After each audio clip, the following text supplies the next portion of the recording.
Welcome to the Underground, the Steel City Underground, a Pittsburgh Steelers podcast made by fans like you, for fans like you. Now, here's your host, Joe Kuzma. Hello, everyone, and welcome to another edition of the Steel City Underground Podcast. I am your host, Joe Kuzma, limping into this show today, limping into the studio. Man, I'll tell you what, I'm still recovering from a pretty bad cold, so apologies if I'm snorting, sneezing, hacking, wheezing during this whole recording, but I wanted to get this in and over to all of you great listeners following a great Steelers victory. Well, great for all intents and purposes, especially the final score of 30-12, as the Steelers really handled the Dolphins right out the gate, jumping to a 14-0 lead. They will now head to Arrowhead Stadium in Kansas City for a 1:05 kickoff on Sunday for the AFC divisional round against a Chiefs team that they pretty much plastered in the regular season. That Chiefs team will also be looking for the same type of redemption that the Steelers sought on Sunday in the second coldest game ever played at Heinz Field and the sixth coldest playoff game in Pittsburgh Steelers history. So let's hit the big news right out the gate, and that would be Big Ben. That would be Big Ben staying in the game, and a lot of people questioning that. And there's going to always be a lot of back and forth, should have, would have, and could have. And you're even going to hear from Ben more than likely in his own weekly show on Tuesday on 93.7 The Fan out of Pittsburgh, that he's going to give you his peace of mind. He's a competitor, and he's a guy that doesn't want to come off the field, but definitely a little room for concern. The game already in hand. Should they maybe have pulled Ben? Yeah, I say I'm leaning towards, come on, precautions. We took precautions the previous week. This game was already in hand. No reason to risk anything. I mean, you got Ndamukong Suh out there. The guy is a known violator of the rules. And it wasn't Suh who ended up rolling up on Ben's last pass attempt of the day. It was actually Cameron Wake who attempted to sack Ben, and Wake has like no real history of dirty play or foul play or anything in the league. Seems to be a real stand-up professional. We saw Ben walking off the field, kind of wincing, grimacing. He was actually rotating his shoulder almost like a warm-up motion, like the windmill motion you would make. It was his throwing arm, his right shoulder that he landed on, and that's what we were really concerned of. So when he shows up in a press conference in a walking boot, was like, whoa, wait a minute, what happened there? But everyone always takes everything to the nth level, and it's kind of what's going on with this Joey Porter news. And if you didn't hear it, I'm not going to say much about it. Joey Porter was arrested at a bar Sunday evening. Guess he got into it with a bouncer, and there was some resisting arrest. And, you know, some of these things are like charges. These are things that are like technically put down, kind of like the technicality of Bud Dupree decapitating Matt Moore really wasn't, as almost anyone says, any of the analysts, and not just the Pittsburgh guys, unless you listen to Jim Nantz and Phil Simms during that game. It was actually pretty much a clean hit, maybe an inch or so off. I mean, it's just the speed of the game in which it's played, and defenders, they're never going to err in your favor over a quarterback. So I wouldn't even be surprised if the consistency of the NFL sees Roger Goodell levying a fine against Elvin Bud Dupree for that hit. But I really didn't feel it was a flag. Most of the fans in attendance, 62,000 strong in what felt like 2 degrees, and mind you, half of Heinz Field also in the shade for the better part of the game, of which where I was sitting, and that's the reason why I feel even worse than I did. Although, like I should get like a sponsorship to Jack Daniels on this show. I really should, because I don't want anybody to think I sit around like a drunk. I wasn't even in a buzzy haze, but let me tell you, a couple shots of Jack Daniels when you're not feeling necessarily your best. I put that in with some hot apple cider pre-game, and not only made all the internal things feel a little bit better, it helped you keep a little warm, and it sticks to your insides, almost kind of like oatmeal, which is another thing I had in the morning. So see, there is some good things there. However, man, that game, it was cold, and when it gets cold, the potential for injury it increases. Pulled hamstring, blah, blah, blah. But everyone is reporting that Ben checked out okay in his press conference. He also said that he would play on Sunday. Surprise, surprise there. And our own medical expert, Terry Fletcher, who always joins me every week now for our weekly WTF edition of the Steel City Underground Podcast, has an article detailing the worst case scenarios and best case scenarios for Ben's injury, so go and check that out, but we all think he's going to be just fine. So speaking of Ben, perfect passer rating through most of the first half until he gets away with one to Jesse James that was tipped and should have been picked off, and then ends up throwing one that gets tipped and picked off anyway. So, and that's pretty much where the Steelers stood. They were up 20-6 at that point with the Miami Dolphins marching down the field. And you know what? Miami could have scored there and came back, got the ball to start the second half. A lot of fans are cold. I always hate when the road team gets the ball to start the second half. It means everyone's still waiting in lines at the bathroom and the concession stand, and there's not as much crowd noise. And it's really an equalizer, because then they have two straight possessions and are able to just go right at the opponent there. So that being the Miami Dolphins receiving the ball in the second half. But due to the ageless wonder that is James Harrison knocking out that ball to strip sack and just having 1.5 sacks on the day, I think it was, I'm going to pull this up, it was 2 QB hits. I got all the Miami stats here. They don't have anything on their stat sheet.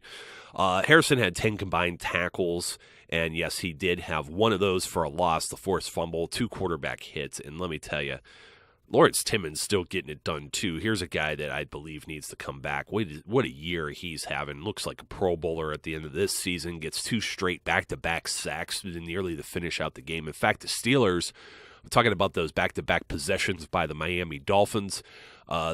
The Dolphins actually in 3 straight series gave up the ball to the Steelers. There was also a Ryan Shazier interception there. But Timmons, anyway, 14 combined tackles, 8 solo. He had 2 for a loss, 2 QB hits as well, and 2 sacks. I mean, this is just what a phenomenal game by all of the Steelers linebackers, all the Steelers in general. Ross Cockrell had a few pass breakups, and I think I was talking about Harrison being the ageless wonder. Pro Football Focus had him rated as the highest defender for the Steelers. I wouldn't be surprised if he's one of the highest defenders the entire weekend.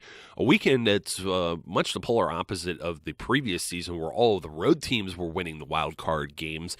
This week, this year, in especially, the home teams just totally dominated whoever came into their house. So all of the home teams win and move on to the divisional round across the NFL. Every game a statement game, and the Steelers definitely made that statement. Everyone wanted to talk about Jay Ajayi coming into this game, and Jay Ajayi was held to 33 yards rushing on 16 attempts. And Matt Moore, who actually we said, and we predicted quite a few of these things, to be completely honest. Just talking to one off the top of my head, we were talking about Lippett covering. This was we being me and Nathaniel Bodner from Steel City Report in our preview for this game heading into Sunday. We were talking about how Lippett was going to have major problems covering Antonio Brown.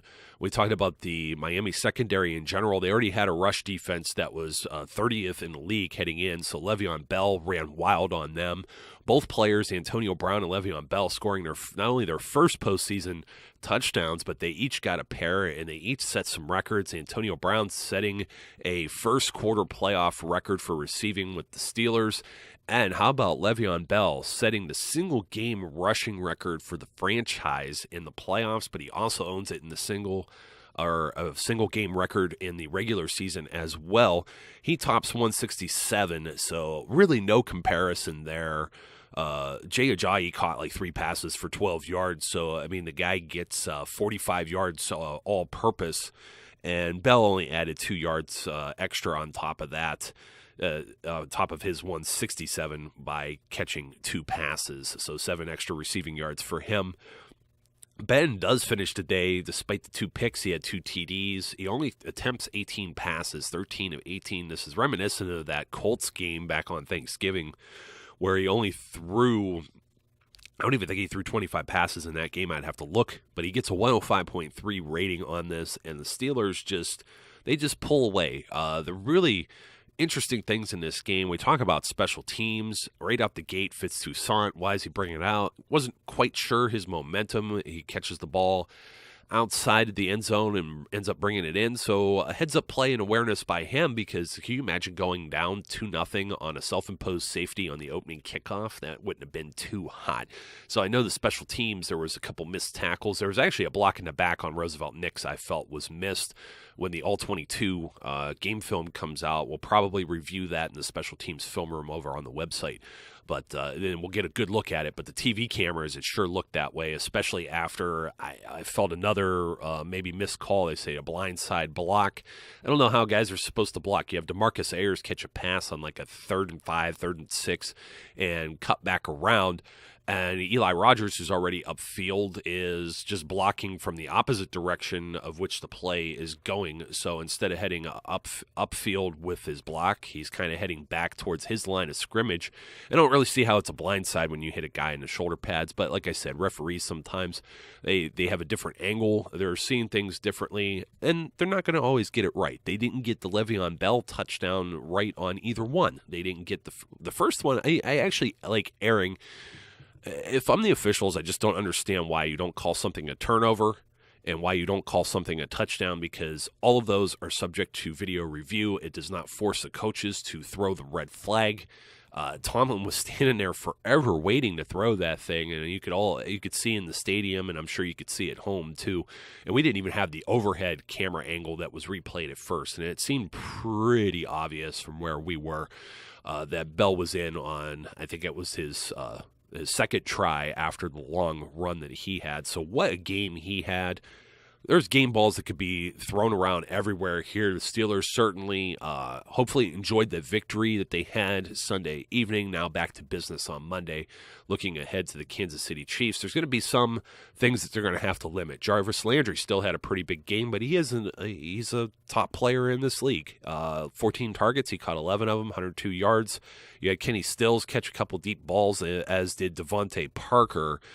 Each had a 36 and a 37-yard long, and those are kind of big gains when you're looking at a lot of those happened as third down conversions. Miami wasn't exactly terrible, but again, the turnover battle will always end up hurting you. And I was talking about the special teams. Now, Jordan Berry didn't punt until the fourth quarter, and we saw his first punt wasn't exactly the best.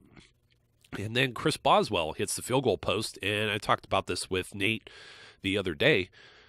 I'll tell you, that open end of the stadium, even though they closed in part of it, you saw the wind take that ball. It's a longer attempt. It's just crazy. And Ben really didn't go downfield too often in this game. I know he attempted one. He had like one on a free play that he tried. He tried one for Antonio late. It seemed like either they weren't on the same page with the route. The ball seemed pretty accurate, and there was one that was tossed towards Darius Hayward-Bay, I believe, early on. And speaking of those receivers, DeMarcus Ayers, Kobe Hamilton, all these guys stepped up. Eli Rogers with the big catch early on, and even Hayward-Bay helping kind of stretch that Miami Dolphins defense out. Jesse James with a great block. He had that one catch, the one that was the tipped pass. Great awareness there. Really, really satisfied with the offense. We saw Marcus Gilbert come off for one play. They thought he was going to be they thought he was injured. Kind of, if you stop the game for an injury, that player has to leave. So Chris Hubbard goes out there. But there really wasn't any surprises in the snap counts. Most of the predictions and things we thought about with like Lippett, the weird swirling wind in the end zone. I had even called for 4 sacks on Matt Moore. They got to him. They got to him a lot.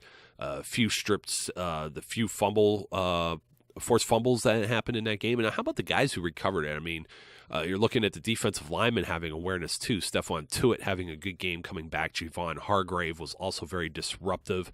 Tuitt grabbed one of those forced fumbles and recovered it, and so did Latarius Walton, LT, getting one of those as well. And Walton also having a very, very strong game. The Steelers are deep. The standard's the standard, and I'm very excited of what we're seeing here.